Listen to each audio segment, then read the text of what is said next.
Philip Bateman, Bravo Charlie here at the Asia Pacific Impact Investment Summit, and I'm here with Michele Giddens from Bridges Fund Management.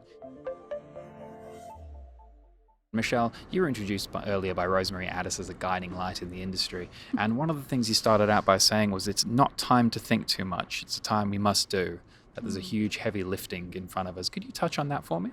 Yeah.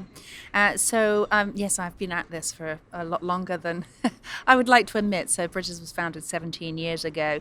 And what we really believe is that we all need to invest in the transition to a more sustainable and a more inclusive economy.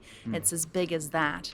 And as Bridges, we manage other people's money and we choose where to invest it. And so we have the privilege to be able to make choices to invest in circular economy businesses, to invest in environmental energy, to invest in social impact bonds that can help to take teenagers into better education results and rough sleepers out of homelessness.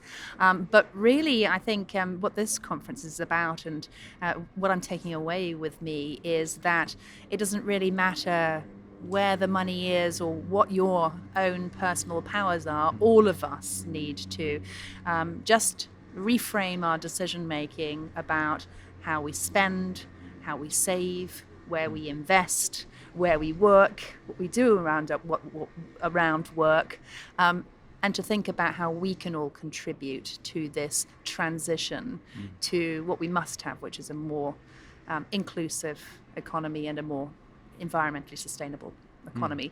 And we were reflecting today on the global the sustainable development goals of the United Nations and the fact that we have till 2030 to meet those goals and how short of a time that is.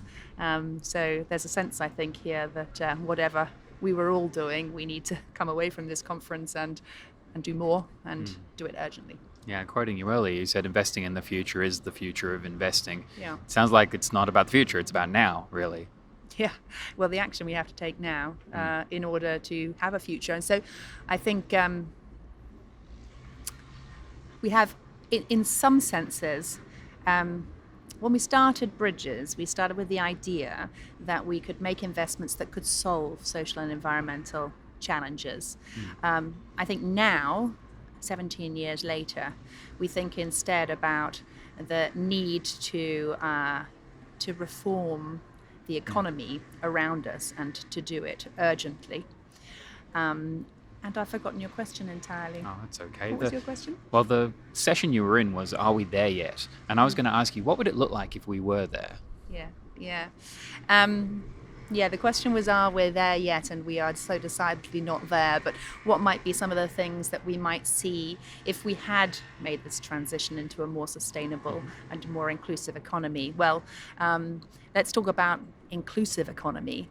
An inclusive economy in part means that we would start to combat this rising disparity between wealth and poverty.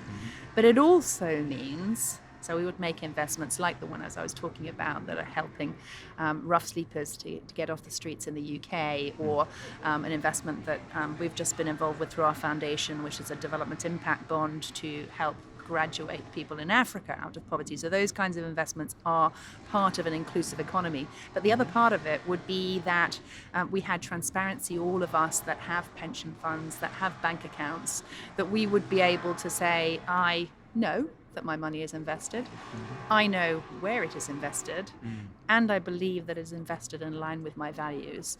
Because as we speak now, actually none of those things are true. Most people who have a pension may not even really fully know that it's invested. They certainly don't know what it's invested in. And when you start to tell them what it's invested in, they get very upset about some of the things that it's invested in, whether it be guns companies or whether it be coal-fired power stations. So being there would mean that there are a whole range of different investment possibilities that has a positive impact on people and planet, but it would also mean that there was transparency and that people were empowered to to have some control over getting investments that were in line with their values. And what comes up for me hearing you say that is also the side that it may be one thing to look at the institutional pension funds and say, you need to be investing in great stuff. We want to know what you're investing in, make it happen. But then from a deal perspective as well, these people simply can't move $1 billion into early stage, high risk ventures. What would your call be out there to people who are thinking about starting something or getting something happening or seeing a need and fixing it? Do you mean those that might be managing institutional capital, No, like the pension funds, or the individuals whose pension fund it is? Because I've got a call for both of them. Which one would you like? I was going to say for the third operator, the person who's actually starting a business that needs investment. But please, let's go through all three. Well, I would first like, I suppose, to speak to those who manage pension funds and to say that there are two things that they absolutely can do right now. One of them is to look at each of their asset classes and ask themselves the question, are they investing enough in the future of the pensioners for whom they are investing? So you could take real assets, for example. If you are a pension fund, you'll have, especially an Australian one, you have a lot of investments in infrastructure and real assets. To what extent are they in sustainable forestry, in environmental energy, and those which we know are the industries of the future? So taking a look at the kinds of investments that they're already making and not doing what the old system of ESG has been, which is sort of identifying risks and looking to reduce risk, but rather making sure that they are investing in enough of the opportunities of this transition. I'm talking to you about a more sustainable economy. But then I would also say the argument that the kinds of things that are very impactful are very small, and therefore pension funds can't allocate to them, is to some extent true. Not entirely true, but to some extent true. So what can they do about that? Well, create an allocation which is for proactive impact investing, and it may not start really large, but just be willing then to make investments in slightly smaller but new pioneering things which are leaning out into solving these challenges and being more inclusive and more sustainable businesses, and then let that allocation grow over time as the whole impact economy grows. So it's that combination of looking at what they already do and leaning it into a more sustainable and inclusive future, and then creating an allocation, even if it's small, that's going to do some of the small and the pioneering stuff.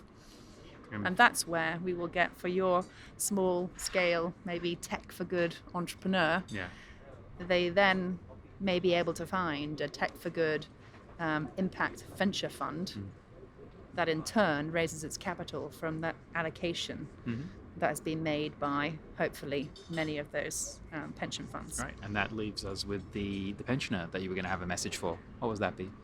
Yeah, so for the pensioner, I think there's a great opportunity to have a power that you didn't know about. You know that you pay taxes and you hope that the government does some good things with those taxes. You probably make philanthropic donations to try to do something good, but you may not have realized that by writing and asking your pension fund manager to what extent they are investing in having a more sustainable and inclusive future for you, that you have the power to change where money goes at scale in the world. If we all were to do that, we would transform the economy. So you were talking about three things people can manage and ought to be. Sorry, three things people who manage capital ought to be doing. Yes, that's right. So two of the three we've talked about. So one is take your existing asset classes and look to see if you're looking to the future enough and making investments that you could be making in a positive future. The second is to pioneer, and that's where you want your smaller allocation where you can invest in more pioneering. And then the third, and I would say all three apply to sort of everybody in the way they live their lives. And the third is to share experiences in doing that widely and to, in a way, evangelize for what you learn so that others can take that journey. So in my own firm, Bridges, the way that we did that was by creating a non-profit, almost a think tank called Bridges Insights. And we have shared through that what we've learned about social impact bonds investing, what we've learned about how to measure impact and to manage impact. And then all of that has turned into this really huge project that we never really thought would get so huge, which is trying to create global standards for impact measurement and impact management. So yeah, my three are: take what you're already doing and make it more future positive. Do new stuff that you haven't done before for people and the planet. And then 3, evangelize and share your learnings and tell people about what you're doing so that others will follow. Wonderful. If there's one thing you wanted people in the world to know about Bridges Fund Management, what would you tell them? I would tell them that I think the single most important thing that we've been a part of is breaking down the idea that if you want to do good, use philanthropy. And if you want to make money, forget about doing good. You know, at the heart of Bridges has always been the goal to invest in things that would make attractive financial returns and have a positive impact on business and society. And I hope that through the practice of doing that, so we have raised about approaching up $1.5 billion, all of which is dedicated to that goal so far. And I hope that in the practice of that and then our sharing our experience in doing that, we have played a part in creating a whole spectrum of opportunity to do good and make financial return that sits between those old polar ends of philanthropy and pure financial investment. And if there's one thing you wanted people in the world to know about their ability to create change, what would you tell them? I would tell them to we don't always all look around to see the ways in which we're powerful. And I would tell them to put aside all those feelings of self-doubt and that sense that, look, I'm not the person that can solve the climate crisis. I'm not the person that can change inequality in our society. Just put those all aside and start from a different premise, which is, if I don't, it's not like there's some other person out there that's going to do it all. So all of us need to decide kind of what our superpower is in terms of achieving change, and absolutely every single one of us has one.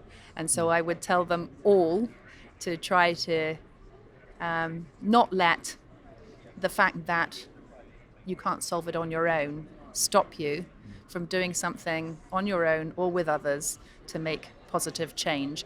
And even if you start with a small step, you'd be amazed quite often how far that goes. And if I may, an image of that, which I really love, is an image I saw online of Greta Thunberg sitting on her own outside one of the government buildings protesting on a Friday.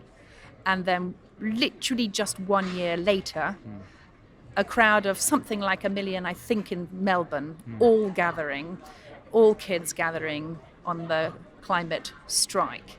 Now, when Greta made her decision to sit outside the school, she would have never imagined that within 1 year she might have that effect.